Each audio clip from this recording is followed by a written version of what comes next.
শব্দহীনভাবে অধৈর্যরা প্রসারিত করে তাহমিদ বলল, আমার অর্ধাঙ্গী। অর্ধাঙ্গী ধ্বনিটা শ্রবণ গ্রন্থিতে ধাক্কা দেওয়া মাত্রই উনি চমকিত, স্ফুরিত নয়নে তাকায় তাহমিদের দিকে। বিয়ে করে ফেলেছ? হ্যাঁ বোধক মাথা নাড়ে তাহমিদ। নিতুর মা কিছুটা মন খারাপের অভিনয় করে বলে, বিয়ে করে ফেললে অথচ দাওয়াত দিল না, এটা কিন্তু ঠিক না। আমরা নিরীহ মানুষদেরও তো একটা হক আছে। মুখে হাসি বজায় রেখে তাহমিদ বলে, আনুষ্ঠানিকতা কিছুই হয়নি, শুধু আকদ হয়েছে। বিয়ে হয়েছে এতটুকুতেই সীমাবদ্ধ। সংসার জীবনে পা রাখতে বহু দেরি। নিতুর মা বিস্মিত হয়ে বলে, তাহলে এখানে নিয়ে এলে যে? আসলে ভাবি গ্রামে ওর জিপটা হুমকির মুখে আছে, তাই সাথে করে নিয়ে এসেছি। তাই একটু সাহায্যের জন্য এসেছিলাম। আমি বা ফাহিম তো দিনের বেশিরভাগ সময় বাসায় থাকব না, একটু যদি তাদের সময় দিতেন। নিতু গিয়ে নাজিফাহকে সময় দিলই চলবে। নিতু সময় দেওয়ার কথা বলতেই কপালে ভাঁজ পড়ে নিতুর মায়ের। নিতু সময় দিবে? ও তো বাচ্চা মেয়ে। নির্বেদ গলায় তাহমিদ বলে, বউ আমার গায়ে গতরে বড় হয়েছে, শিরা উপশিরায় শুধু বাচ্চামি। নিতু গেলে আর কাউকে ওর লাগবে না। গ্রামীণ পরিবেশে বড় হয়েছে তো হঠাৎ করে শহুরে পরিবেশের সাথে খাপ খাওয়াতে পারবে না। উপরন্তু বাড়ির জন্যও মন খারাপ করবে। নিতু গিয়ে সময় কাটালে ওসব নিয়ে ভাবার সময় পাবে না। নিতুর মা প্রশস্ত হেসে জবাব দিল, সমস্যা নাই, নিতুর স্কুল ছুটি হলে তোমার বাসায় পাঠিয়ে দিব। দরজায় দাঁড়িয়ে কথা বলছো, ভেতরে এলে না? না ভাবি, নিচে যাব, সবার জন্য নাস্তা আনতে হবে। আচ্ছা যাও তাহলে। নিতুর মা দরজা আটকাতে নিলেই তাহমিদ অবিলম্বে বলল, আরে ভাবি, যেটার জন্য এসেছিলাম, একটা বুয়ার ব্যবস্থা করে দিতে পারবেন? টাকা নিয়ে চিন্তা করতে হবে না। দাদিকে তো রান্না করতে দিব না। আমার বউ তো বাচ্চা, ও আরও আগে রান্না করবে না। আমিও দিব না রান্না করতে। 2-1 দিনের ভেতরে একজন বুয়ার ব্যবস্থা করে দিতে পারবেন? উনি স্মিত হেসে জবাব দিলেন, তুমি চিন্তা করো না, আমার ছোটা বুয়া আসলে, আমি জিজ্ঞেস করব এই ব্যাপারে। দুপুরের দিকে ধানি জমি দেখতে গিয়েছিল খালেদ মোশাররফ। বাড়িতে আসার পর শরীর ক্লান্ত থাকায় বিছানায় গা এলিয়ে দিতেই গভীর নিদ্রায় তলিয়ে গেলেন উনি। ঘুম ভাঙে মেঘের গর্জনে। চোখ মেলে খালেদ মোশাররফ দেখতে পান বাইরে মুষলধারে বৃষ্টি হচ্ছে। বক্ষস্থলে মোচড় দিয়ে উঠল। আজ 2 দিন হল বাড়িটা একেবারে নীরব। 2 দিন আগেও কেউ একজন খিলখিল করে হাসত, আর আজ? হতাশা মিশ্রিত শ্বাস ফেলে উঠে দাঁড়ান তিনি। দুপুরে খাওয়া হয়নি, ঘুমিয়েছিলেন বিধায়। নিশ্চয়ই নাজিফার মাও কিছু খায়নি। হাত মুখ ধুয়ে তিনি বসার ঘরে আসলেন। বসার ঘরে এসেই খালেদ মোশাররফের চোখ ছানাবড়া। ফাহমিদা বেগম এই ঝুম বৃষ্টির মাঝে দরজা খুলে স্থির দৃষ্টিতে বাইরের দিকে তাকিয়ে বসে আছে। বৃষ্টির বিন্দু বিন্দু ফোঁটা ঘরে এসে সব ভিজিয়ে ফেলছে। উনি তড়িৎ গতিতে দরজা বন্ধ করলেন। ফাহমিদা বেগমকে বললেন, নজর কই তোমার ফাহমিদা? ঘরের সব ভিজে গেল যে। ফাহমিদা বেগম বিবশ চক্ষুতে তাকালেন খালেদ মোশাররফের অভিমুখে। আখি পল্লবে অশ্রু টলমল করছে। এই আকাশের ন্যায় তার চোখেও বর্ষণ হবে। আজ তো দরজা খুলে বসেছিলাম, অথচ কেউ এসে অনুনয় করল না বৃষ্টিতে ভিজবে বলে। কেউ বলল না, ওমা যাই না, শুধু 5 মিনিট ভিজব। ওমা যেতে দাও না, পুরো বাড়িটা খা খা করছে। একটা ফোন দাও না মেয়েটাকে। সামনাসামনি তো দেখতে পারবো না, গলার স্বরটাই না হয় শুনি। খালেদ মোশাররফের অন্তঃস্থল থেকে নির্গত হল ভারী শ্বাস। স্ত্রীর পাশে বসে হাতটা মুঠোয় নিয়ে বললেন, মেয়ের জন্য তো আমারও ভিতর পড়ছে, কিন্তু কিছু করার নেই। এখন ফোন দিল, মেয়ে কথা বলবে না। অবুঝ মেয়ের অভিমান সম্পর্কে তো জানোই, রাগ পড়লে দেখবে নিজেই ফোন দিবে।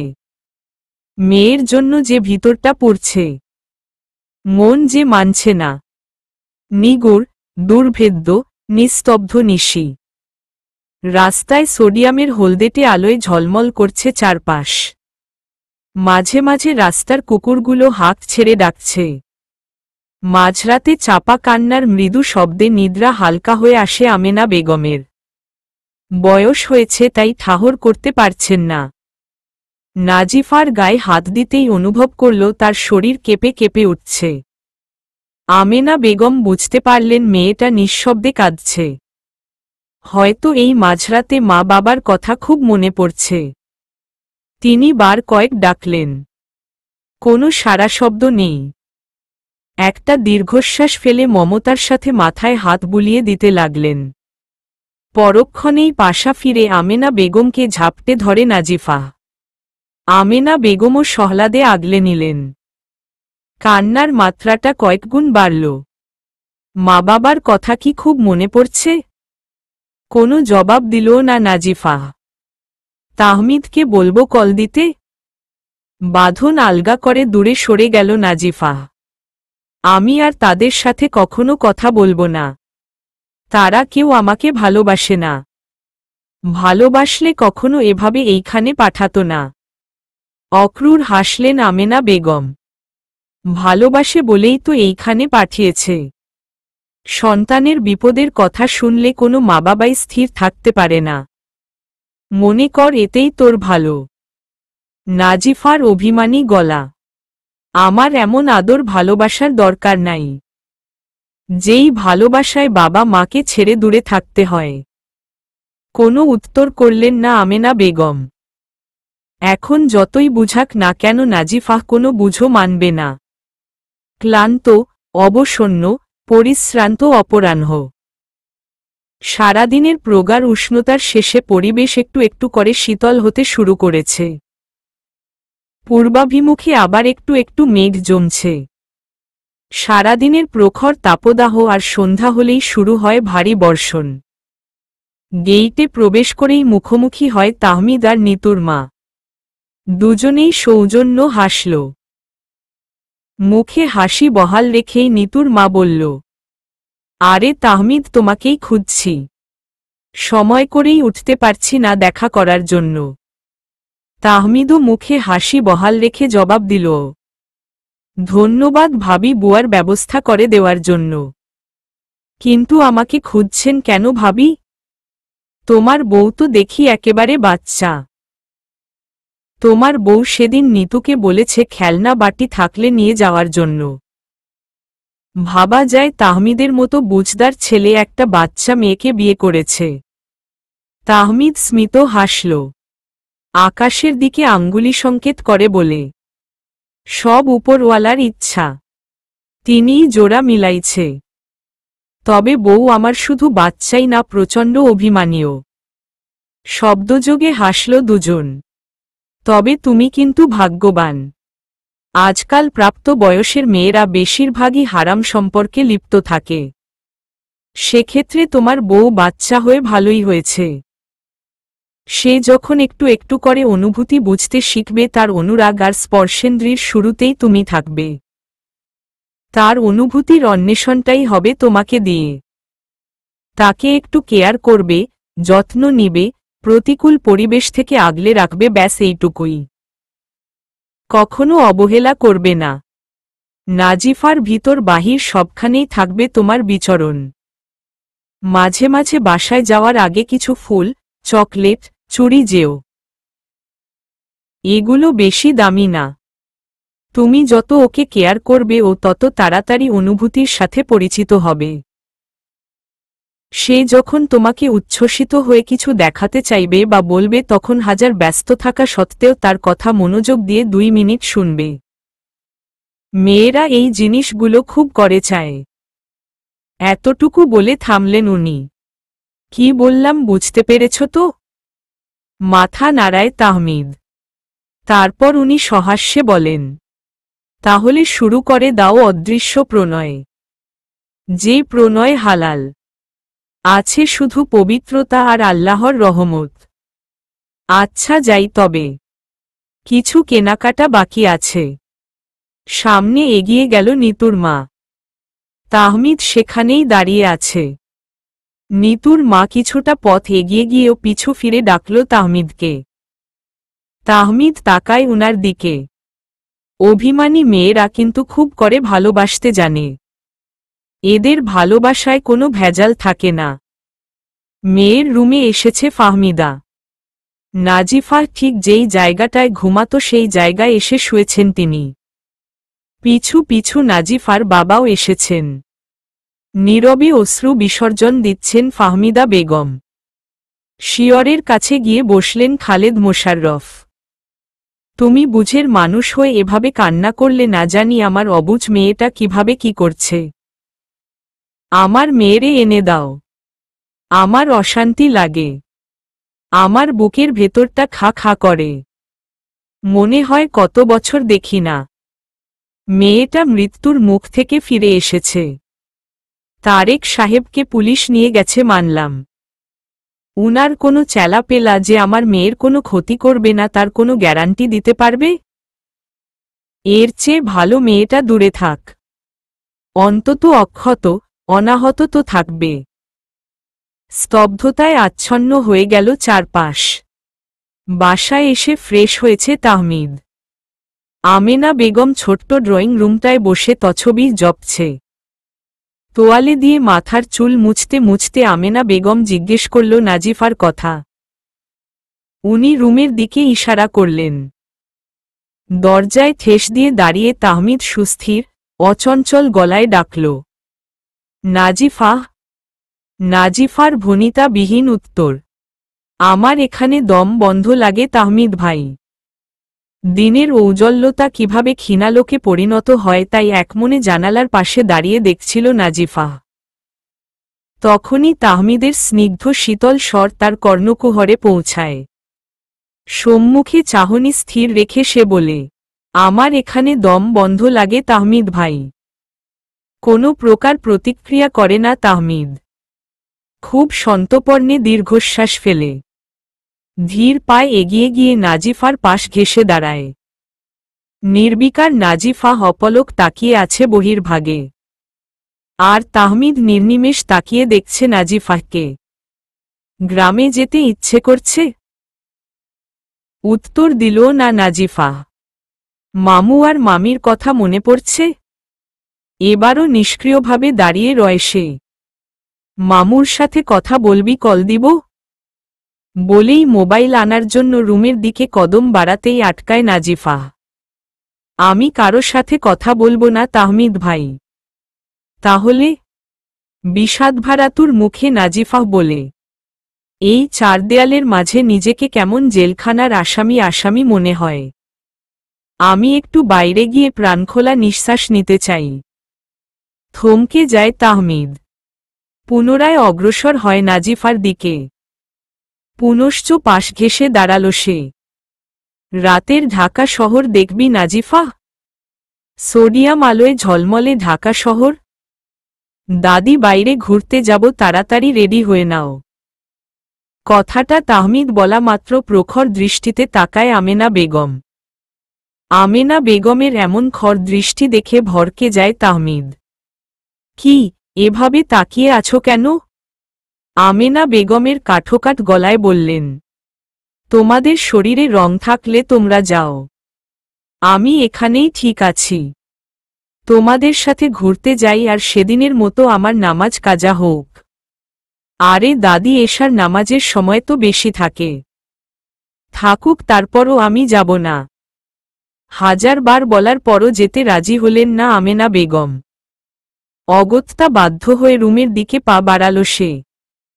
রুমে গিয়ে দেখল ফাহিম মনোযোগ দিয়ে পড়ছে। রেডি হয়ে নে নাজিফা, আর তোকে নিয়ে বাইরে ঘুরতে যাব। বইয়ের দিকে দৃষ্টি স্থির রেখে ফাহিম বলে, দাদি যাবে না? না, তার নামাজ কাজা হয়ে যাবে। এশার নামাজও কাজা হয়ে যাবে? তাহলে আমিও যাব না। দাদিকে বাসায় একা রেখে যাওয়া ঠিক হবে না।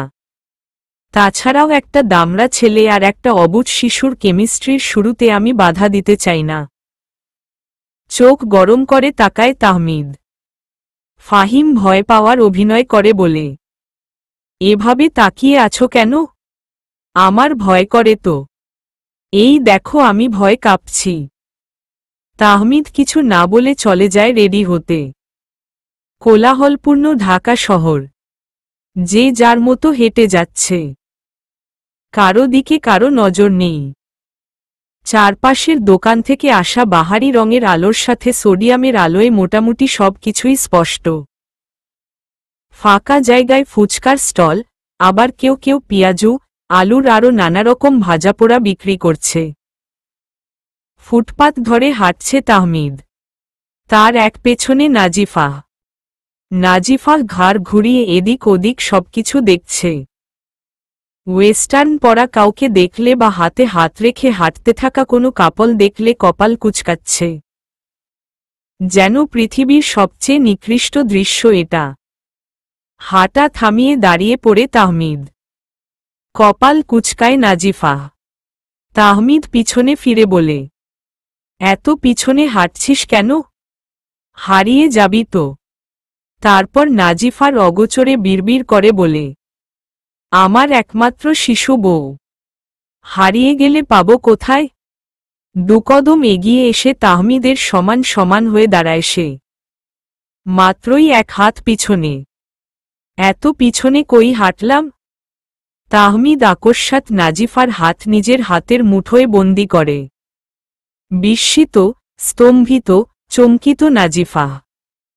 শিউরে ওঠে তার শরীর। বিস্ফোরিত নয়নে একবার মুঠোবন্দি হাতের দিকে আর একবার তাহমিদের দিকে তাকায়। আব। তাহমিদ কোনো তোয়াক্কা না করে বলল, নে এইবার হাঁট। এইবার আর হারিয়ে যাওয়ার ভয় নেই। না হলে তোকে ছেলেধরা নিয়ে যাবে। ছেলেধরার কথা শুনে ভয় সিটিয়ে গেল নাজিফা। ছোটবেলা থেকেই তার ছেলেধরাকে ভয় লাগে। এটাই অবশ্য স্বাভাবিক।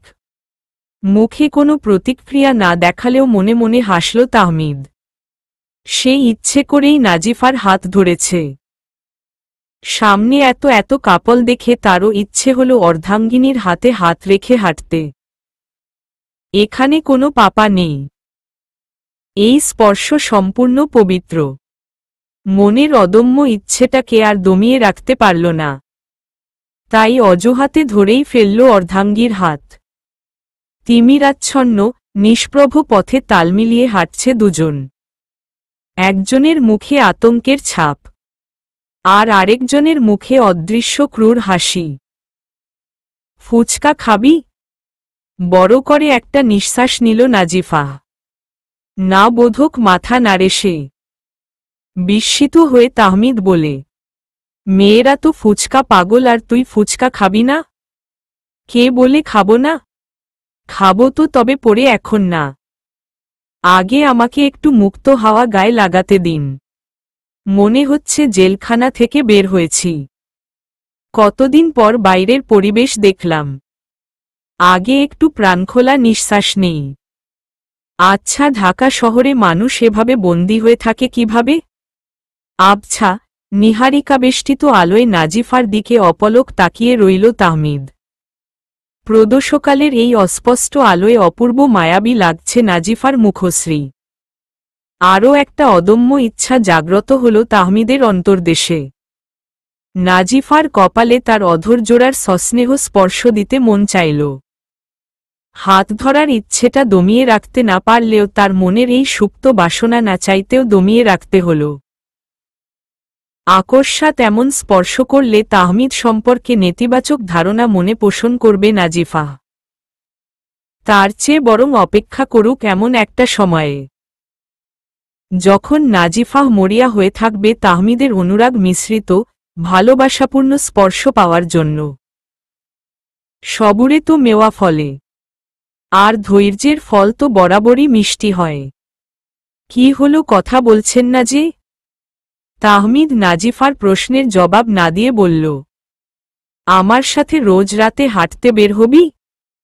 তাহলে আর তোর কাছে নিজেকে বন্দি মনে হবে না, আর আশপাশটাও চিনে রাখলি না। বোধক মাথা নাড়ে সে। তাহমিদ ভ্রু কুঁচকে বলে, কেন? কারণ আপনি সারাদিন নিজে পড়াশোনা করে তারপর কোচিংয়ে ক্লাস করে ক্লান্ত হয়ে বাসায় ফিরেন, ফ্রেশ হয়ে একটু রেস্ট নিয়ে আবার সন্ধ্যায় টিউশন যান। আবার আমাকে নিয়ে বাইরে বের হওয়া আপনার জন্য কষ্টকর হয়ে যাবে। তাহমিদের জন্য নাজিফার এমন উদ্বিগ্নতা দেখে প্রশান্তিতে ছেয়ে গেল মন। অধর কোণ প্রসারিত হল তার। ওসব নিয়ে তোকে ভাবতে হবে না, তুই শুধু সময় মতো রেডি হয়ে থাকবি। আবারও নীরবে চলতে শুরু করল দুজন। পথিমধ্যে দুইটা কুকুর দেখে তাহমিদের শার্ট খামচে ধরল নাজিফা। অবুঝ অর্ধাঙ্গিনীর ভরসার স্থান হতে পেরে শব্দহীন শান্তিপূর্ণ হাসল সে। রাতের শান্ত পরিবেশকে উপভোগ করতে বের হয়েছে সাবিহা।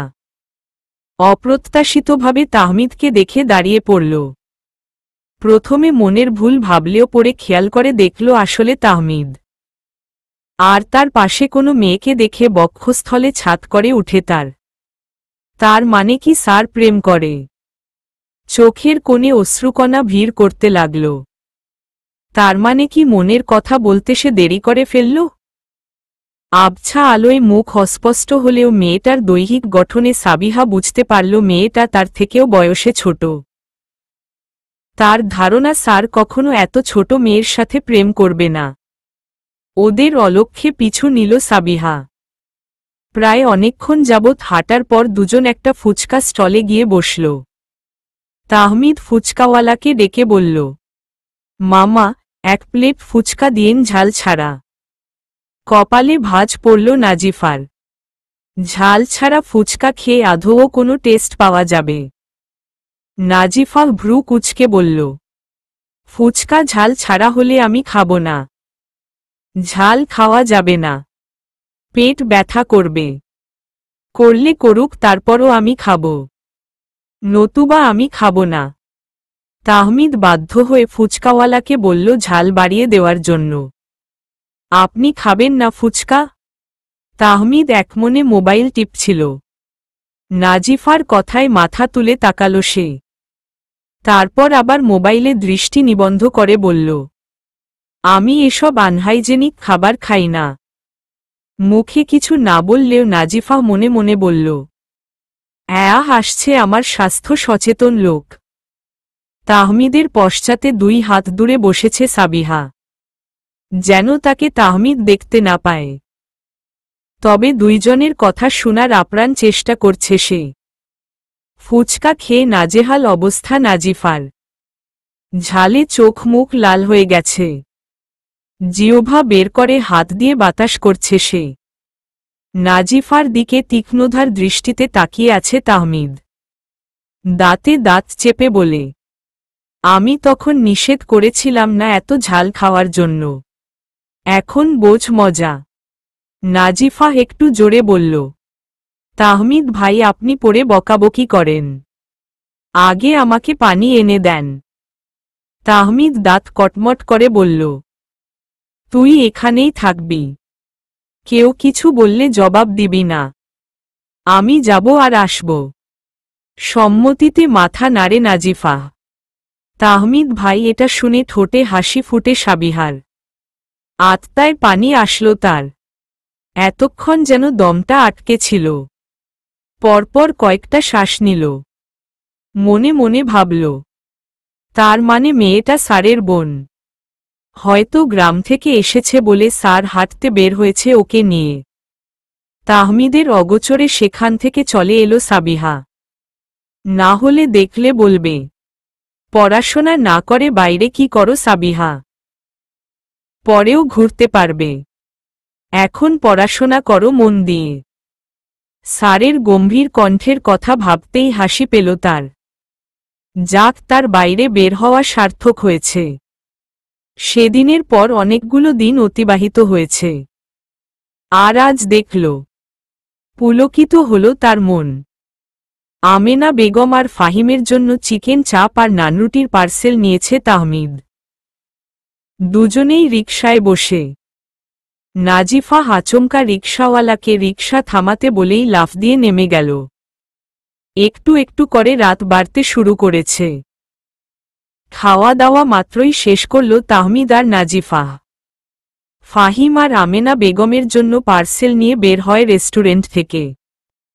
বাসায় যাওয়ার উদ্দেশ্যে রিকশায় গিয়ে বসতেই নাজিফাকে বাধা দেয় তাহমিদ। ভ্রু কুঞ্চিত হয় নাজিফার। তাহমিদ নিজে আগে রিকশায় উঠে বসল। রিকশায় মেয়েরা ডান পাশে বসে না, মেয়েদের বাম পাশে বসতে হয়। এটা সেফ জোন। নাজিফা ঘুরে গিয়ে বাম পাশে বসে। নাজিফা বসতেই তাহমিদ তার এক হাত দিয়ে নাজিফাকে কটিবন্ধ করে। রিকশাওয়ালা রিকশার প্যাডেল ঘোরাতেই লোডশেডিং হয়। ক্ষীণ আলো আচ্ছাদিত হয়ে যায় প্রগাঢ় তমসাচ্ছন্নে। এই প্রগাঢ় আধারে ভয়ে তাহমিদের কটিবন্ধ হাত খামচে ধরে নাজিফা। নাজিফাকে আশ্বস্ত করে তাহমিদ বলে ওঠে, ভয় পাওয়ার কিছু নেই, আমি আছি তো পাশে। এখনই সব দোকানে জেনারেটর চালু করবে। কয়েক মিনিটের মাথায় আবারও প্রদীপ্ত হয় চারপাশ। খামচে ধরা হাতের বাঁধন হালকা করে নাজিফা। বাসার কাছাকাছি আসতে শীতল হাওয়া বইতে লাগল। আর উপক্রমণিকা হয় গুড়ি গুড়ি বৃষ্টির। যে ক্ষুদ্রাকার বাড়িবিন্দু কায়া স্পর্শক হওয়া মাত্রই অখিল কায়া প্রশান্তিতে ছেয়ে যায়। আপনি রিকশাটা একটু থামান না? নাজিফার কথায় রিকশা থেমে যায়। তাহমিদ নাজিফার উদ্দেশ্য বুঝতে পেরে রূঢ় দৃষ্টিপাত করে। নাজিফার দেখেও না দেখার ভান করল। তাহমিদের রূঢ় দৃষ্টিকে তোয়াক্কা না করে তাহমিদের হাত সরিয়ে লাফ দিয়ে নেমে পড়ে। বকুনি দিবেন না তাহমিদ ভাই, আজ বহুদিন পরে অভ্রভেদ করা বাড়িবিন্দু ছুঁয়ে দেওয়ার সুযোগ হয়েছে। মনে হচ্ছে কত বছর পরে বৃষ্টির ফোঁটা আমাকে আলিঙ্গন করছে। বলেই এই নিস্তব্ধ নিঝুম রাতে দুহাত মেলে বাড়িবিন্দু নিজের গাত্রে ছোঁয়াতে লাগল সে। নাজিফার এমন উৎফুল্লিত, আনন্দিত, প্রাণোচ্ছল মুখশ্রী দেখে কিছু বলার আর সাহস হল না তাহমিদের। ভাড়া মিটিয়ে নাজিফার গা ঘেঁষে দাঁড়াল সে। নাজিফার কটিদেশ এক হাতে স্পর্শ করতে গিয়েও গুটিয়ে নিল তার হাত। তার মন বলছে, অপেক্ষা কর। অপেক্ষাতেই এক প্রকার শান্তি আছে। সে সামলে নিল নিজেকে। নাজিফা চোখ বন্ধ করে বাড়িবিন্দু অনুভব করছে। মাঝরাস্তায় এভাবে দাঁড়িয়ে থাকতে হবে না। সামনেই বাসা, হাঁটতে হাঁটতে বৃষ্টির ফোঁটাকে অনুভব কর। চোখ মেলে তাহমিদের দিকে নেত্রপাত করে নাজিফা। সামনের দিকে পা ফেলে সে। তাহমিদ ও দুকদম দিয়ে নাজিফার সমান সমান হয়ে হাত আঁকড়ে ধরে। কপালে ভাঁজ পড়ে নাজিফার। এখানে হাত ধরেছেন কেন তাহমিদ ভাই? এখন তো হারিয়ে যাওয়ার ভয় নেই। উত্তর দিল না সে। সামনের দিকে তাকিয়ে সোজা হাঁটতে লাগল। একজনের মনে এক আকাশ সমান অনুভূতি থাকলেও আরেকজন অনুভূতি ও টের পাচ্ছে না। বুঝতে পারছে না তার করা এক তাগড়া যুবকের বুকের ভেতরের তোলপাড়। কোনো একদিন আসবে যখন হাতে হাত রেখে হাঁটার প্রতিটা কদমে থাকবে অনুভূতির ছড়াছড়ি। হাঁটা থামিয়ে নাজিফা খুব শান্ত, সুস্থির, কাতর গলায় বলল, তাহমিদ ভাই, ফুপিকে একটা ফোন দিবেন? হঠাৎ মাকে ফোন দিতে বলছিস? খুব ইচ্ছে করছে কথা বলার জন্য। মায়ের সাথে কথা বলতে ইচ্ছে করছে নাকি মামির সাথে? নাজিফা কপট রাগ দেখিয়ে বলে, আপনি কল দেওয়ার হলে দিন, এত কথা বলবেন না। তাহমিদ স্মিত হেসে ফোন লাগায় মায়ের নাম্বারে। দুবার রিং হওয়ার পর কল রিসিভ করে ওয়াহিদা। তোমার সাথে কথা বলতে চায় নাজিফা। ঘুমিয়ে পড়েছিল ওয়াহিদা। নাজিফাহ কথা বলতে চাই শুনে তন্দ্রাভাব কেটে গেল তার।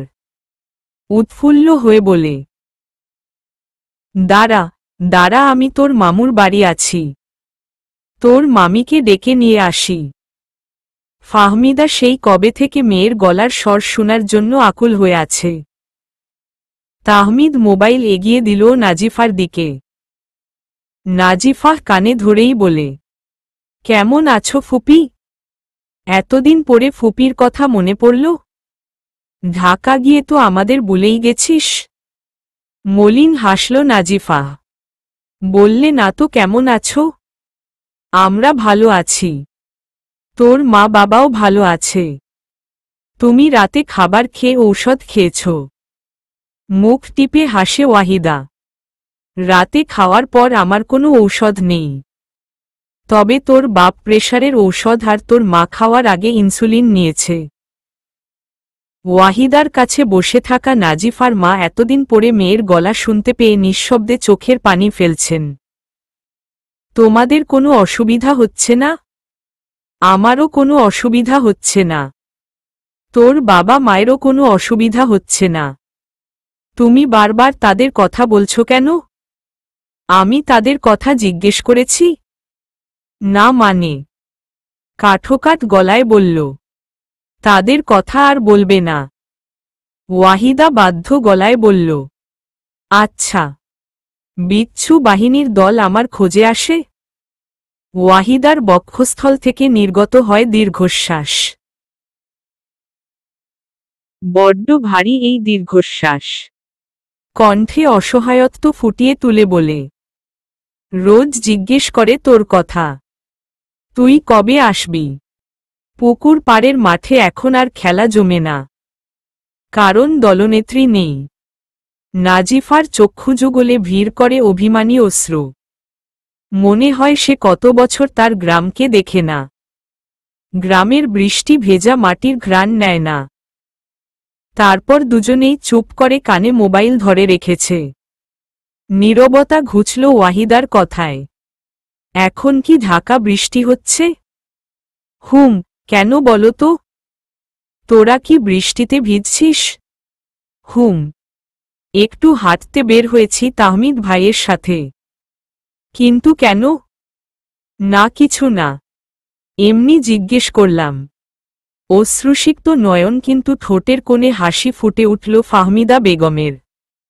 নিশ্চয়ই বৃষ্টি দেখে মায়ের কথা মনে পড়ছিল, তাই সুকৌশলে মায়ের সব খবরাখবর নিয়ে নিল মেয়েটা। কথা শেষ করে আবারও দুজন হাঁটছে। তাহমিদ মনে মনে হাসছে সে। পুচকি চালাক আছে, কেমন করে কৌশলে মা বাবার খবর জেনে নিল। মা বাবার খবর জানতে না চাইলে প্রথম কথাতেই বলে দিল পারত, কিন্তু না, সে রাগ দেখালো সব জানার পরে। বাসায় এসে পোশাক বদলেছে দুইজন। তারপর বাহির থেকে আনা খাবার 2 প্লেটে নিয়ে ফাহিম আর আমেনা বেগমকে খাবার দিল নাজিফা। ফাহিম এখনো পড়ছে। তাহমিদ কপালে হাত ঠেকিয়ে বিছানায় আধশোয়া হয়ে বসে আছে। ফাহিমের সামনে প্লেট রেখে নাজিফা বলল, তাহমিদ ভাই। নাজিফার ডাকে কপাল থেকে হাত নামাল সে। তারপর জিজ্ঞাসু দৃষ্টিতে তাকাতেই নাজিফা পুনশ্চ বলল, একটু চিকেন চাপ নিতুকে দিয়ে আসি, ও আমাকে ছাড়া কিছু খায় না। এখন রাত হয়ে গেছে, এত রাতে কারো বাসার কলিং বেল বাজানো দৃষ্টিকটু। কাল বরং আবার আমি কিনে আনলে নিতুকে নিয়ে দিস। মাথা নেড়ে সায় জানায় নাজিফা। পুনরায় ফাহিমের কাছে গিয়ে বলে, শুন ফাহিম মা, যতটুকু দিয়েছি সবটা শেষ করবি। প্লেটে যদি একটুও থাকে তোর খবর আছে। রেস্টুরেন্টে 1 ঘন্টা দাঁড়িয়ে থেকে এই পার্সেল এনেছি। ফাহিম বাঁকা হেসে বলে, তাইলে চিন্তা কর তুই কি পরিমাণ মুটি। তোরে রেস্টুরেন্টের কর্তৃপক্ষ চেয়ারে বসতে দিল না, যদি চেয়ার ভেঙে যায় সেই ভয়। নাজিফা দাঁত কটমট করে বলে, তুই মুটি, তোর বউ মুটু, তোর 14 গোষ্ঠী মুটি। ফাহিম মাছি তাড়ানোর ভান করে বলল, একে তো শুকনা পাটকাঠি, দ্বিতীয়ত আমার বউ নেই যে মুটি হবে। তবে আমার ভাইয়ের বউ খুব মুটি। নাজিফাহ কথায় না পেরে হনহন করে চলে গেল। নাজিফার এমন অবান্তর কথা শুনে নৈশব্দে হাসল তাহমিদ। গভীর, নিগুড়, ঘুটঘুটে আধার। এলোমেলো শুয়ে আছে নাজিফাহ। ছোট ছোট অবাধ্য চুলগুলো ছড়িয়ে ছিটিয়ে আছে মুখে। আমেনা বেগম একপাশে গুটিসুটি হয়ে শুয়ে আছেন। তাহমিদ সতর্ক অবলম্বন করে শব্দহীন পায়ে হেঁটে রুমে আসল। নাজিফা যেই পাশে শুয়েছে সেই পাশে গিয়ে হাঁটু ভাঁজ করে বসল। নিমিষহারা তাকিয়ে রইল তিন কবুল বলে গ্রহণ করা স্ত্রীর দিকে। এ যেন এক অন্যরকম মানসিক তৃপ্তি। ঘুমন্ত প্রেয়সী যেন চক্ষু শীতলকারী। এই পবিত্র চেহারার অধিকারী রমণীর দিকে তাকিয়ে কাটিয়ে দেওয়া যাবে বছরের পর বছর। এলোমেলো চুলগুলো মুখ থেকে সরিয়ে দেওয়ার জন্য হাত বাড়িয়েও হাত গুটিয়ে নিল সে। পাছে যদি নাজিফা জেগে যায়। ছুঁয়ে দেওয়ার অধিকার আছে কিন্তু বিবেক বাধা দেয়। মায়াবী গড়নের কিশোরীটি তার শুধুই তার। এই কিশোরীকে দেওয়া প্রতিটা স্পর্শে থাকবে পবিত্রতা। কিন্তু ছুঁয়ে দিতে মানা। উঠে দাঁড়ায় সে। এখানে থাকা আর সম্ভব না। অবাধ্য মন বারবার ঘুমন্ত কিশোরীকে ছুঁতে চাইছে।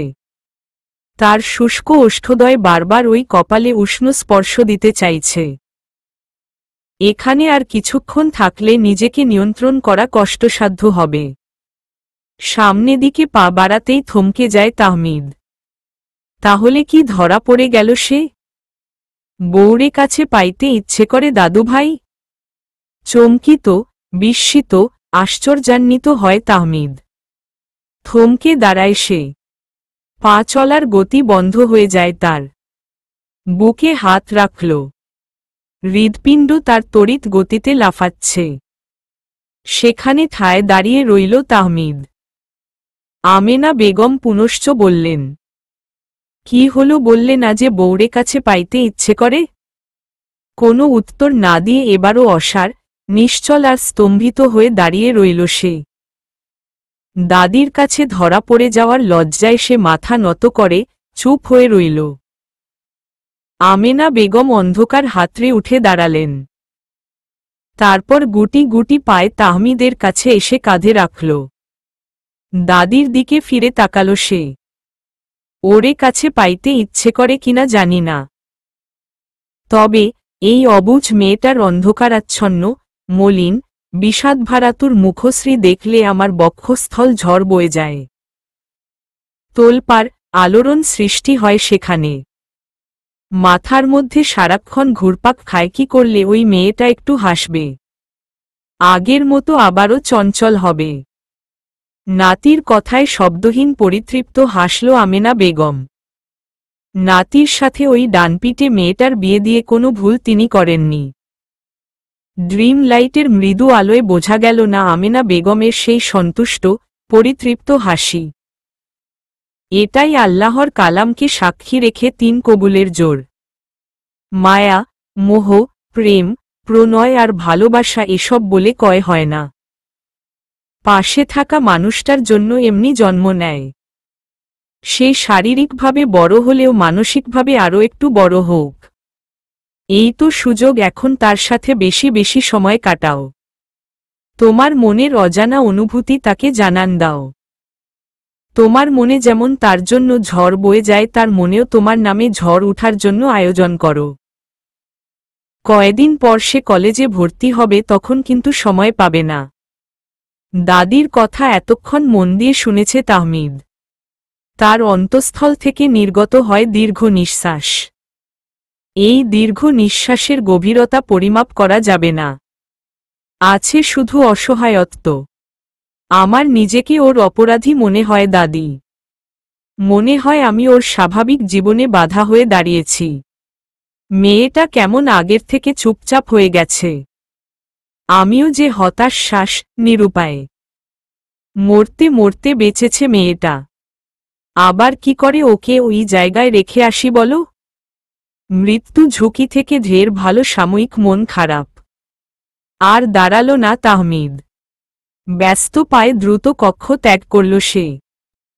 আমেনা বেগম পুনরায় বিছানায় পা উঠিয়ে বসল।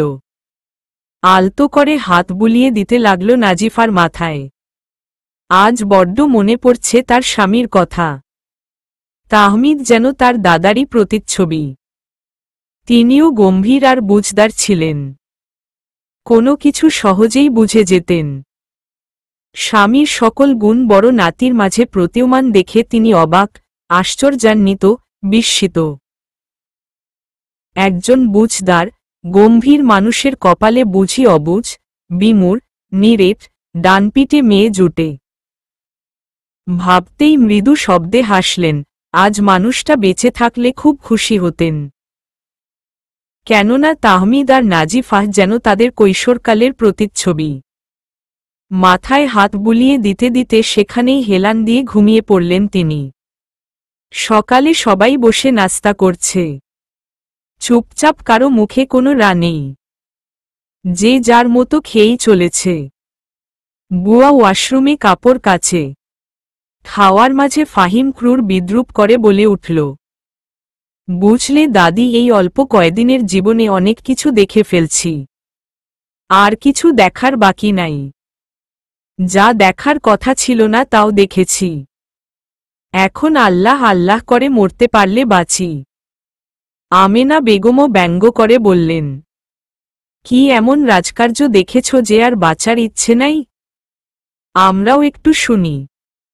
আরে দাদি, আমার এই মহামূল্যবান চক্ষুদয় দ্বারা কেবল দেখিনি, কর্ণ দ্বারা শুনছিও। বিয়ের পরও বরকে ভাই বলে ডাকতে শুনছি। ফাহিমের দিকে প্রগাঢ় দৃষ্টিতে তাকায় নাজিফা। যেন দৃষ্টি দ্বারা সে ফাহিমকে ভস্ম করে দিবে। ফাহিম সেই দৃষ্টিকে তোয়াক্কা না করে পুনশ্চ বলল, তোর বিয়ে হয়েছে, তুই কেন বরকে তাহমিদ ভাই বলে মাথা খাবি? নাজিফা দাঁত কটমট করে অগ্নিবর্ণ চোখে তাকায় ফাহিমের দিকে। তাহলে তোর ভাইকে কি বলে ডাকব? তাহমিদ জামাই বলে? নাজিফার মুখ নিঃসৃত বাক্য শ্রবণগোচর হওয়া মাত্রই হাত থেমে গেল তাহমিদের। এমন একটা ভাব ধরল যেন সে কিছুই শুনেনি। নাজিফা নিজেও হতবিহ্বল হয়ে গেল। লোকটার সামনে বসেই সে এই কথা বলে ফেলল। চোখমুখ খিচে বন্ধ করে জিভে কামড় দেয় সে। আমেনা বেগম আর ফাহিম শব্দযোগে হাসতে লাগল। হাসির গতিতে আমেনা বেগমের শরীর দুলছে। ফাহিমের হাসতে হাসতে চোখে পানি চলে আসছে। তাহমিদ মুখে থমথমে, গভীর, বিবর্ণ রূপ চেয়েও ধারণ করতে পারছে না। দাঁতে দাঁত চেপে আছে যেন কোনোভাবে হাসি না আসে। পেট চেপে বহু কষ্টে হাসি থামালো ফাহিম। তাহমিদ জামাই, কেন বলবি? বলবি তো, ওগো শুনো না, জানু, হেগো এসব বলে। মাত্রই পানির গ্লাসে চুমুক দিয়েছিল তাহমিদ। ফাহিমের কথা শুনে পানি চলে যায় তার শ্বাসনালীতে। খুব খুব করে কাশতে লাগল সে। কাশতে কাশতে চোখমুখ লাল হয়ে গেছে তার। নাজিফা আর নত মস্তক উপর তুলল না লজ্জায়। হাঁটি হাঁটি পা পা করে দিনগুলো কেমন চলে যায়। একটা একটা করে ক্যালেন্ডারের পাতা উল্টায়। দিন শেষ করে সপ্তাহ, এরপরে মাস। এমন করে শেষ হয় বছরও। উদাস, উদ্বেগহীন, কৌতূহলশূন্য দৃষ্টিতে জানালার পাশে দাঁড়িয়ে বহিরাংশে তাকিয়ে আছে নাজিফা। চক্ষুদয়ে তার অসহায়ত্ব। ক্ষণে ক্ষণে ফেলছে দীর্ঘশ্বাস। এই দীর্ঘশ্বাস যে বিষাক্ত করে তুলছে চারপাশ। আজ তার রেজাল্ট দেওয়ার কথা। ফাহিম সকাল থেকে হাজারবার খুঁচিয়েছে তাকে ফেল করবে বলে। পরীক্ষা বেশি ভালো না হলেও সে জানে ফেল করবে না। উত্তীর্ণ শিক্ষার্থীদের সাথে তারা নামও থাকবে। রেজাল্ট এখনও তার হাতে এসে পৌঁছায়নি। আজ তার বাবার কথা বড্ড মনে পড়ছে। নিশ্চয়ই সে রেজাল্ট পাবলিশড হওয়ার আগেই বাড়িতে মিষ্টি নিয়ে হাজির হতো। বাবার পাগলামির কথা ভাবতেই অধর কোণে হাসি ফুটে উঠল তার। সহসা কাঁধে কারো হাতের স্পর্শ পেয়ে চকিত ত্রস্ত হয় নাজিফা। তাহমিদকে দেখে স্বস্তির নিঃশ্বাস ফেলে সে বাটি থেকে চামচে করে একটা রসমালাই এর গুটি মুখের সামনে তুলে ধরে তাহমিদ। সারাদিন এ পাড়া ও পাড়া করে ঘোরাঘুরি করে, হাঁটুর বয়সী বাচ্চাদের সাথে দৌড়াদৌড়ি করে আমার মামুর মেয়ে এসএসসি পরীক্ষায় 472 পেয়েছে।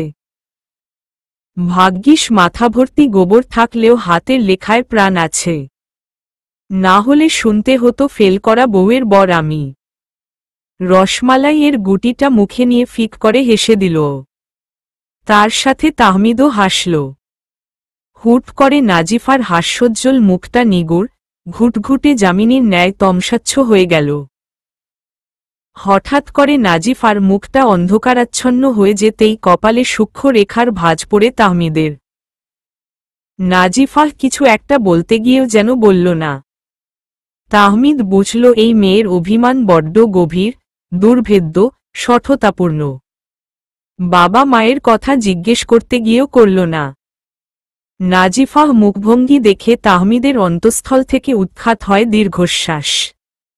নাজিফাহ মন অন্যদিকে ঘুরানোর জন্য বলে উঠে তাহমিদ, গোলাপ গ্রামে যাবি নাজিফাহ? যেখানে রোজ ফুটে হাজার হাজার রক্ত গোলাপ, চাষ হয় স্নিগ্ধ ভালোবাসার প্রতীকের। গোলাপ শব্দটা কর্ণগোচর হতেই আখিদয় চকচক করে ওঠে। তার এই জীবনে সে হাতে গোনা কয়েকবার গোলাপ ছুঁয়ে দেখেছে। খুশিতে মাথা নাড়ে সে। তাহমিদ মনে মনে স্বস্তির নিঃশ্বাস ফেলে। শাড়ি সামলাতে পারবি? নাজিফাহ মন খারাপ করে উত্তর দেয়, না। আচ্ছা, সমস্যা নেই, তুই যেভাবে কমফোর্ট ফিল করিস সেভাবেই চল। তবে তাড়াতাড়ি রেডি হতে হবে, এখন বের হলে সেখানে পৌঁছাতে বিকেল হবে। আর দেরি করলে সন্ধ্যা, তখন গিয়ে আর লাভও হবে না। তাহমিদের কথা শেষ হওয়ার আগেই নাজিফা দৌড়ে ওয়ার্ড্রব থেকে একটা কুর্তি বের ওয়াশরুমে চলে গেল। নাজিফার কর্মকাণ্ড দেখে আহাম্মক ক্যাবলাকান্তের মতো তাকিয়ে রইল তাহমিদ। এরপর শব্দযোগে হাসল সে। ঘড়ির কাঁটা টিকটিক করে 3-এর ঘর ছাড়াল। গোলাপ গ্রামে মাত্রই এসে পৌঁছালো দুজন। চারিদিকে শুধু ফুল আর ফুল। যতদূর দৃষ্টি যায় তত দূর অবধি শুধু লাল রঙের গোলাপ। খুশিতে আটখানা হয়ে গেল নাজিফা। গোলাপ ফুলের ক্রাউন মাথায় দিয়ে গাছে থাকা ফুটন্ত গোলাপকে স্পর্শ করছে সে।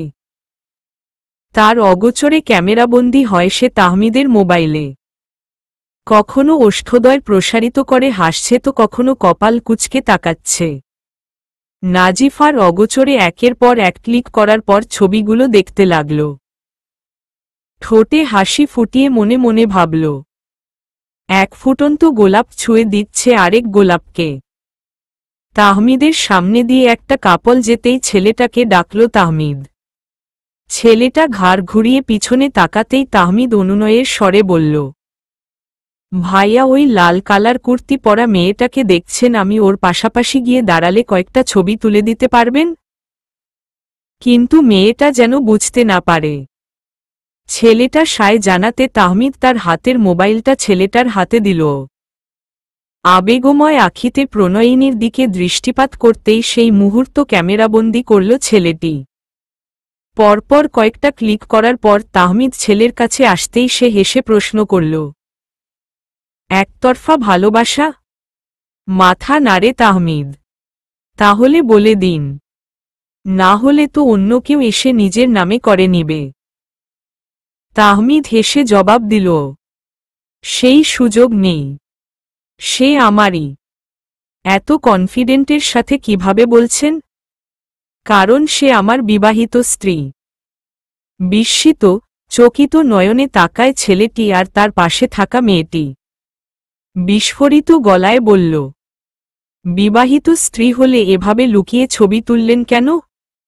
পাশাপাশি দাঁড়িয়ে হাতে হাত রেখেও তো ছবি তুলতে পারতেন। কারণ বউয়ের নাবালিকা থেকে সাবালিকা হওয়ার অপেক্ষায় আছি। বিয়ে করলেই যে তার দেহ ভোগ করার জন্য ঝাঁপিয়ে পড়তে হবে এমন তো কোনো কথা নেই। ইসলামিক এবং সামাজিক দুই নিয়মে সে আমার।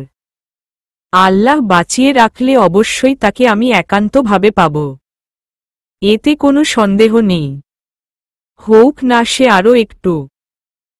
এখন আমি তার কাছে গেলে নিশ্চয়ই তার মনে বিয়ে নিয়ে নেতিবাচক প্রভাব পড়বে।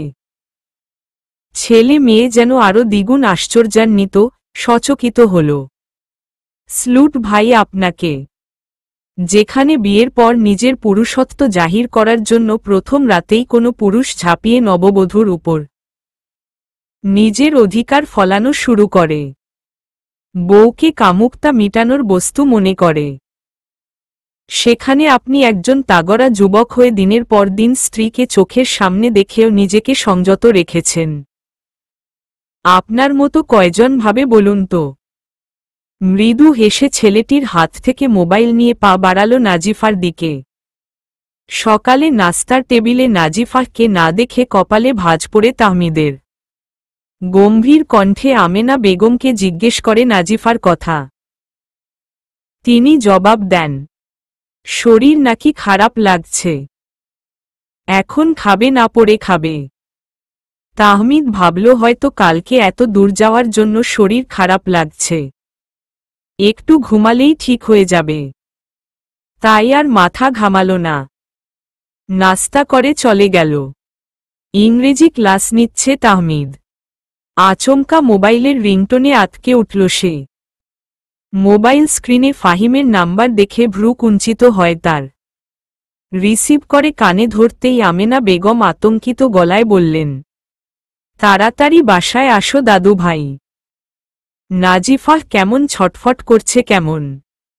বুকে মোচড় দিয়ে ওঠে তাহমিদের। ক্লাস না করেই ব্যতিব্যস্ত হয়ে ছুটল বাসার দিকে। রিকশা থেকে নেমে উদ্ভ্রান্তের মতো ছুটে বাসার সামনে এসে দাঁড়াল সে। নুই হাঁটুতে হাত দিয়ে হাঁপাতে লাগল। মিনিট দুয়েক বাদে কলিং বেল চাপল। সেকেন্ডের মাথায় ফাহিম দরজা খুলল। যেন সে তাহমিদের আসার অপেক্ষায় ছিল। তাহমিদ কোনো দিকে না তাকিয়ে ব্যস্ত পায়ে ছুটল নাজিফা যে রুমে আছে সেই রুমের দিকে। তাহমিদকে দরজার কাছে দেখতেই রুম থেকে বেরিয়ে গেল আমেনা বেগম। দরজায় দাঁড়িয়ে বিছানায় শুয়ে থাকা মেয়েটির পলকহীন, নিরাধার, অগতি, বিবশ চক্ষুতে তাকিয়ে রইল। কুঁজো হয়ে পেট চেপে ধরে অনবরত কাঁদছে মেয়েটা। কান্নার প্রকোপে কেঁপে কেঁপে উঠছে ওর শরীর। তাহমিদ ধীর পায়ে এগিয়ে গেল নাজিফার দিকে। শিয়রের পাশে বসে নাজিফার মাথায় হাত বুলাতে বুলাতে নিস্তব্ধ, অবিক্ষুব্ধ, ধীরস্থির গলায় ডাকল, নাজিফা। নিজের শিয়রের কাছে তাহমিদকে বসে থাকতে দেখে লজ্জায় কুকিয়ে গেল সে। চোখমুখ খিচে বন্ধ করে রাখল। তাহমিদ স্নিগ্ধ, আলতো স্বরে জিজ্ঞেস করল, পেট ব্যথা করছে খুব? হ্যাঁ বোধক মাথা নাড়ে নাজিফা। তাহমিদ পুনশ্চ জিজ্ঞেস করে, সকালে উল্টোপাল্টা কিছু খেয়েছিস? এবার না বোধক মাথা নাড়ে নাজিফা। কপালে সূক্ষ্ম রেখার ভাঁজ পড়ে তার। বিছানার দিকে নজর যেতেই পেট ব্যথার রহস্য উদ্ঘাটন করল সে। দ্রুত পায়ে রান্নাঘর গেল তাহমিদ। চুলোয় পানি গরম করে একটা হট ওয়াটার পটে নিল। তারপর তড়িৎ গতিতে আবার নাজিফার নিকট এলো। ওয়াটার পট নাজিফার হাতে দিয়ে বলল, তুই এটা পেটে সেঁক দে, আমি আধা ঘন্টার ভিতর নিচ থেকে আসছি। ব্যস্ত পায়ে আবারও ছুটল বিল্ডিংয়ের নিচে।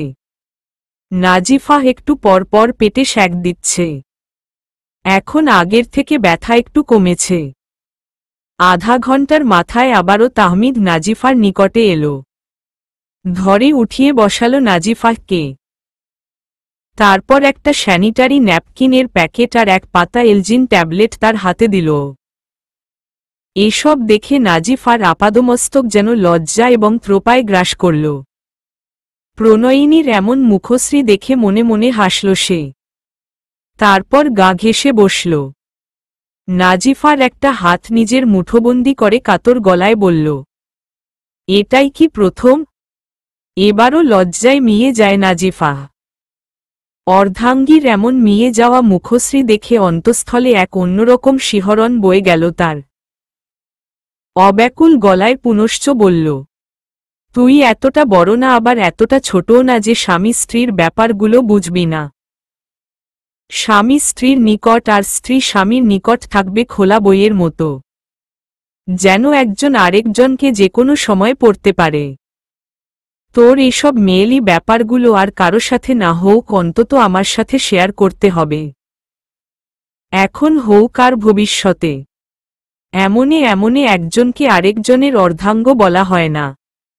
বুঝেছিস কি বলেছি? নত মস্তক উপর নিচ করে নাজিফা। এখন বল, এইবারই কি প্রথম নাকি আগেও হয়েছে? আগেও হয়েছে। মাই এসব দেখাশোনা করত। কারণ এই সময় আমার প্রচুর পেট ব্যথা করে, আর প্রয়োজনীয় জিনিসপত্রগুলো কোথায় রাখি আমার মনে থাকে না। তাই মা এসব গুছিয়ে রাখত। এখানে আসার আগেও মা সব গুছিয়ে দিয়েছে। আগের মাসে ব্যবহারের পরে কোথায় রেখেছি মনে করতে পারছি না। তাই আর কি। তাহমিদের অন্তঃস্থল থেকে বহির্ভূত হয় দীর্ঘ নিঃশ্বাস। এখানেও আর কোনো টেনশন করতে হবে না। আমি সবকিছু গুছিয়ে রাখব। এখন কষ্ট করে পোশাক বদলে আয়, আর গায়ের পোশাক ওয়াশরুমের একপাশে জড়ো করে রাখিস। আমি বিছানার চাদর উঠিয়ে রাখছি, এটাও রাখিস। আমি রাতে এসে এসব ধুয়ে দিব। বিস্ফোরিত ত্রস্ত লোচনে তাকায় নাজিফা তাহমিদের দিকে। আপনি ধুয়ে দিবেন আমার কাপড়? বুয়া আছে তো, সে সকালে এসে ধুয়ে দিবে। আর না হয় আমি কেচে নিব। এক রামধমক দেয় তাহমিদ নাজিফাকে। কেঁপে উঠে নাজিফার শরীর। আমি বলছি না আমি ধুয়ে দিব। কথা কানে যায় না? আমি আমার মামাতো বোনের কাপড় না নিজের স্ত্রীর কাপড় ধুয়ে দিব, কোনো পরনারীর না। স্ত্রীর কাজ করলে গুনাহ হয় না, এটা সুন্নত। আর তোর এসব কাপড় আমি চাই না অন্য কেউ ধরুক। আর কি বললি? নিজে কেচে নিবি? আসছে, পেটের ব্যথায় শোয়া থেকে উঠতে পারে না, আবার আসছে কাপড় কাচতে। যা বলছি তাই করবি। আর ফ্রেশ হয়ে কিছু একটা খেয়ে ঔষধ খেয়ে নিবি, তাহলে পেট ব্যথা কিছুটা কমবে। তুই জানিস দাদি যখন বলল তুই ছটফট করছিস আমি ঠিক কিভাবে এসেছি? ক্লাসটা পর্যন্ত করিনি। নাজিফা নত মস্তকে ওয়াশরুমে চলে গেল। মিনিট 20 পরে ফ্রেশ হয়ে ওয়াশরুম থেকে বেরিয়ে নাজিফা দেখল বিছানায় নতুন চাদর, আর তাহমিদ খাবারের প্লেট হাতে বসে আছে। নাজিফা কাছে এসে নত মস্তকে বলল, আপনি এখনো যাননি? না, তুই যেই বিচ্ছু পেট ব্যথার বাহানায় না খেয়ে ঘুমিয়ে যাবি, তাই তোকে বসে থেকে খাইয়ে যাব। আপনার ক্লাস? অফিসে ফোন করে বলে দিয়েছি যাতে ছুটির পরও স্টুডেন্টরা থাকে বলার জন্য। নাজিফা ওহ বলে খাওয়া শুরু করল। খাওয়া শেষ হতেই প্লেট আর গ্লাস হাতে নিয়ে তাহমিদ বলে, মেয়েদের অল্প ভেঙে গেলে চলবে না, মনে জোর সঞ্চয় করে রাখতে হয়। রোজ বিকেলে তাহমিদ বাসায় আসলেও সেদিন আর বিকেলে বাসায় আসলো না। নাজিফা ঘুম থেকে উঠে আধশোয়া হয়ে পেটে গরম পানির শ্যাক দিতে লাগল। আগের থেকে অনেক আরাম লাগছে। থমথমে মেঘমেদুর তমসাবৃত মুখ নিয়ে রুমে প্রবেশ করলেন আমেনা বেগম। ক্রুদ্ধ খিটখিটে ক্রোধিত গলায় বলল, আমার কাছে বললে কি আমি তোরে খেয়ে ফেলতাম নাকি? এসব আমার কখনো হয়নি। তোর এমন ছটফটানি দেখে জানিস কতটা ভয় পেয়েছিলাম আমি। আমেনা বেগমের এই থমথমে মুখেও নিজের জন্য উদ্বিগ্নতা দেখে তৃপ্ত হাসল নাজিফা। বেশি কথা বলো না বুড়ি, মাথায় হাত বুলিয়ে দাও। সারা শরীরে ব্যথায় জরাজীর্ণ। আমেনা বেগম নাজিফার পাশে বসে নাজিফার মাথায় মায়া, মমতা ও স্নেহ শীতল স্পর্শ দিতে লাগলেন। রাতে বাসায় এসে আগে কাপড়গুলো কেচে দেয় তাহমিদ, তারপর লাগোয়া বারান্দায় মেলে দেয়। যতক্ষণ পর্যন্ত তাহমিদ এই রুমে থাকে আমেনা বেগম রুমে আসেন না, কারণ নাজিফা এমনে লজ্জায় কাচুমাচু হয়ে যায়। আর আমেনা বেগমকে দেখলে নাজেহাল অবস্থা হবে। নিজে শাওয়ার নিয়ে এসে খাবার খেতে আসলো তাহমিদ। ফাহিম আর আমেনা বেগম বসে আছে। নাজিফার জায়গাটা খালি দেখে তপ্ত শ্বাস ফেলল। একটা প্লেটে খাবার নিয়ে আসলো নাজিফার কাছে। নকশিকাঁথাটা কোমর অবধি দেওয়া। একটা বালিশ বুকে জড়িয়ে পাশ ফিরে ঘুমোচ্ছে সে। তাহমিদ ধীরস্থির পায়ে নাজিফার কাছে গিয়ে বসল। সুস্থির শান্ত গলায় ডাকতেই নাজিফা পিটপিট করে তাকাল। ঘামের ক্ষুদ্র ক্ষুদ্র বিন্দুগুলো চিকচিক করছে নাকে আর কপালে। নাজিফাকে উঠিয়ে খাওয়ানো শেষ করল। থমকে নেই সময়। ঘড়ির কাঁটা এক সেকেন্ড করে ঘুরতেই থাকে। অতিবাহিত হল 5 দিন। নিতুরা ঘুরতে গিয়েছিল, বাসায় এসেছে গতকাল। গতকাল রাতে তাহমিদ বাসায় আসার আগে রসমালাই নিয়ে এসেছে যেন নিতুদের বাসায় দিতে পারে। সকাল সকাল রসমালাই এর বাটি নিয়ে নিতুদের বাসার সামনে হাজির হয় নাজিফা। মুখে হাসি ঝুলিয়ে বার কয়েক কলিং বেল চাপে সে। খানিক বাদে দরজা খুলে নিতুর মা। নাজিফা প্রশস্ত হেসে রসমালাই এর বাটি উনার দিকে এগিয়ে দিয়ে বলে, আমি পরীক্ষায় পাশ করেছি, আপনারা ছিলেন না বলে দিতে পারিনি। কথা শেষ করার আগেই ভেতর থেকে নিতুর চিৎকারের শব্দ পেয়ে হন্তদন্ত হয়ে ভেতর গেল নিতুর মা। উনার পিছু পিছু নাজিফাও গেল। একটা নাইফ দিয়ে হাত কেটে ফেলেছে নিতু। গলগল করে রক্ত ঝরছে। নিতুর বাবাও দৌড়ে রুম থেকে বের হলেন। মেয়ের হাতের এই অবস্থা দেখে নিচ থেকে উনি নাইফটা তুলে সাবধানে হাত দিয়ে চেপে বাঁকা করে ময়লার ঝুড়িতে ফেলে দিলেন। নিতু বারবার অনুরোধ করতে লাগল এটা না করার জন্য। নিতুর মুখভঙ্গি দেখে মনে হল সে হাত কাটার থেকে বেশি কষ্ট পেয়েছে নাইফটা ফেলে দেওয়ায়। ফুপিয়ে ফুপিয়ে কাঁদছে সে। পাপা আমার সাথে আর কখনো কথা বলবে না। তুমি আমার ফেভারিট নাইফ ফেলে দিয়েছ। তুমি খারাপ হয়ে গিয়েছে। ডাক্তার হওয়ার সুবাদে নিতুর বাবা বাসায় বসেই নিতুর হাত ব্যান্ডেজ করে দিল। সোফায় বসে আমার হাত জড়িয়ে ধরে কাঁদছে সে। কাঁদতে কাঁদতে এক পর্যায়ে ক্লান্ত হয়ে ঘুমিয়ে পড়ল সে। নিতুর মা কাছে আসতেই নাজিফা বলে, নাইফটা না ফেললে পারতেন। দেখছেন কিভাবে কাঁদছে। নাজিফার কথায় মলিন হাসল নিতুর মা। যখন মা হবে তখন বুঝবে সন্তানের সামান্যতম বিপদে, অসুস্থতায় মা বাবার ভেতরটা কি করে, কতটা বিচলিত হয়ে পড়ে মা বাবা। সে সাময়িক কাঁদবে, কিন্তু ওই বিপদের মুখোমুখি তো আর হবে না। আজ হাত কেটেছে, অন্য কোনো দিন যে আরো বড় বিপদ হবে না তার গ্যারান্টি কি? তার চেয়ে বরং কাঁদুক। আজ কাঁদলে কাল আর মনে থাকবে না। প্রতিটা কথা কর্ণগোচরে পৌঁছানো মাত্রই মস্তিষ্ক সচল হল নাজিফার। বুকের ভেতরে বাবা মা জন্য ছাদ করে উঠল তার। হাঁসফাঁস করতে লাগল সে। যেখানে সামান্য হাত কাটাতে নিতুর মা বাবা এমন পাগলামো করছে, সেখানে সে তো পুরো 2 দিন নিখোঁজ ছিল। তার মানে কি তার বাবা মা তাদের একমাত্র মেয়ের জীবন সংশয়ের ভয় অতিদ্রুত ঢাকা পাঠিয়ে দিয়েছে। আর নাজিফা তাদের ভুল বুঝে গেল। নাজিফা এলোমেলো পায়ে বেরিয়ে এলো নিতুদের বাসা থেকে। বাসায় প্রবেশ করেই গেল তাহমিদের কাছে। ঘড়ির কাঁটা 9টার ঘর ছুঁয়েছে, মিনিট 5 হল। তাহমিদের পিছনে দাঁড়িয়ে বলে, আমি মায়ের সাথে কথা বলবো তাহমিদ ভাই। শার্টের বোতাম লাগাচ্ছিল তাহমিদ। কথাটা শুনে সচকিত হয় সে। পিছন ফিরে নাজিফার অসহায়, মলিন, বিষাদভারাতুর মুখশ্রী দেখে আর আশ্চর্যান্বিত হয় সে। কি হয়েছে নাজিফা?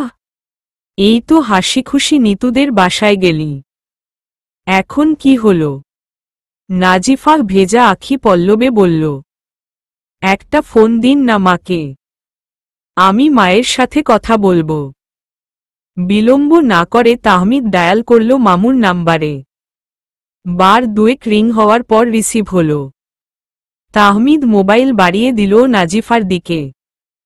কি হয়েছে তাহমিদ? এত সকালে ফোন দিলই, নাজিফা সুস্থ আছে তো? বাবা। মেয়ের মুখে বাবা ভেতরটা শীতলতায় ছেয়ে গেল খালেদ মোশাররফের। আহা, মেয়ে তার কতদিন পরে বাবা বলে ডাকল। নিশ্চয়ই রাগ পড়েছে। শব্দহীন হাসল সে। তোমাদের সাথে কথা বলি না বলে তোমরা আমাকে ভুলে গেছ তাই না? মেয়ের অভিমানী গলা শুনে এবার শব্দ করেই হাসলেন তিনি। কোনো বাবাকে কি তার সন্তানকে ভুলে থাকতে পারে? তুই তো আমাদের সব। তোমরা কেমন আছো বাবা? এতদিন ভালো ছিলাম না, আজ মেয়ের গলা শুনে চাঙা হয়ে গেছি। খালেদ মোশাররফের কান থেকে মোবাইল টান দিয়ে গেলেন ফাহমিদা বেগম। নাজিফা মা আমার। এতদিন পরে মায়ের গলা শুনে শরীর অবশ হয়ে এলো নাজিফার। কি মধুর মায়ের গলা। দুই মা মেয়ে নৈশব্দে কাঁদছে। মায়ের সাথে কথা বলবি না? মায়ের উপর এখনো রাগ কমেনি? নাজিফা ফুপিয়ে বলে উঠল, তোমাকে খুব ভালোবাসি মা। তোমাকে ছাড়া থাকতে আমার খুব কষ্ট হয়। অশ্রুসিক্ত নয়নে মুখে হাসি ফুটে উঠে ফাহমিদা বেগমের। তোর রেজাল্টের দিন তোর বাবা তোর বিচ্ছু বাহিনীর দলকে দুপুরে দাওয়াত দিয়েছিল। ওরা এক লোকমা মুখে তুলেছে আর জিজ্ঞেস করেছে তুই কবে আসবি। আমার ভেতরটা তখন শূন্যতায় হাহাকার করেছে। ওদের দেখলে মনে হয় তুই আমার কাছে আছিস। কথা শেষ করে মোবাইল তাহমিদের হাতে দিল নাজিফা। এতক্ষণ দরজায় দাঁড়িয়ে সব শুনেছে আমেনা বেগম। একটা দিক থেকে টেনশন মুক্ত হলেন তিনি। মোবাইল হাত নিয়ে তাহমিদ আলতো হাতে মুছে দিল নাজিফার চোখ। এতদিনে তাহলে শুভ বুদ্ধি উদয় হল। তা কিভাবে মনে হলো মা বাবা ঠিক কাজ করেছে? এমনে এমনে বুঝলাম। যা খুশি হয়ে তোকে আজ বিকেলে ঘুরতে নিয়ে যাব। তাহমিদ বাসায় এসে চিৎকার করে ডাকে নাজিফাকে। কণ্ঠস্বরে তার ক্রোধ, রাগ, রোষ আক্রোশ মিশ্রিত। তাহমিদের এমন ক্রোধান্বিত ডাক শুনে গলা শুকিয়ে এলো নাজিফার। কি এমন করেছে সে? চলবে।